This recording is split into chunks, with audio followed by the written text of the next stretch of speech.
আসসালামু আলাইকুম প্রিয় দর্শক। আজ আমরা এমন এক বিষয় নিয়ে কথা বলবো যে বিষয় শুনলে হৃদয় কেঁপে ওঠে, চোখ ভিজে যায়, আর মনে হয় আমরা কি সত্যিই প্রস্তুত। আজ আমরা জানব কেয়ামতের আগে এই পৃথিবীতে কি ঘটবে, কিভাবে মানুষ বদলে যাবে, কিভাবে সমাজ ধ্বংসের পথে যাবে, এবং রাসূলুল্লাহ আমাদের আগেই কি বলে গেছেন।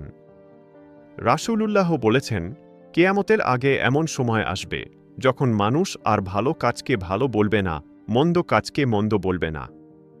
সত্য মিথ্যা হয়ে যাবে, মিথ্যা সত্য হয়ে যাবে, মানুষ গুনাহকে গর্ব করে প্রকাশ করবে। আজ আমরা কি এটা দেখছি না? নবী বলেন, যখন আমানত নষ্ট করা হবে তখন কেয়ামতের অপেক্ষা করো।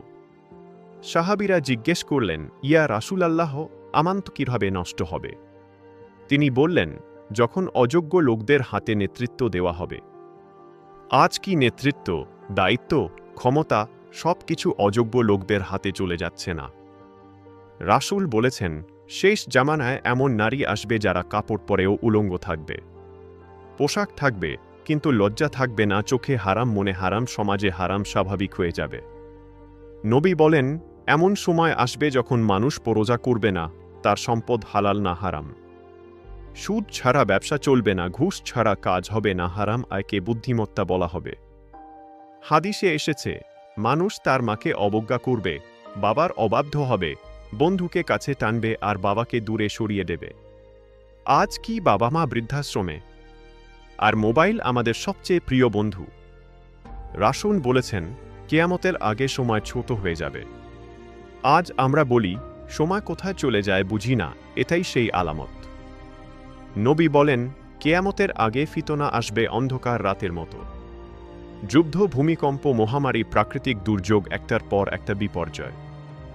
এরপর আসবে ভয়ঙ্কর বড় আলামত, দাজ্জালের আগমন, ইমাম মাহদীর আবির্ভাব, ঈসা এর পুনরাগমন, ইয়াজুজ মাজুজ, সূর্য পশ্চিম দিক থেকে উদিত হওয়া। এগুলোর পর আর তোবা কুল হবে না। প্রিয় দর্শক, এই আলামতগুলো শুধু গল্প নয়, এগুলো আমাদের চোখের সামনেই ঘটছে। প্রশ্ন একটাই, আমরা কি প্রস্তুত? আজ যদি কেয়ামত হয়, আমাদের আমল কি আমাদের বাঁচাতে পারবে? এখন সময় তোবা করার, নামাজে ফিরে আসার, হারাম ছাড়ার, আল্লাহর পথে ফিরে যাওয়ার।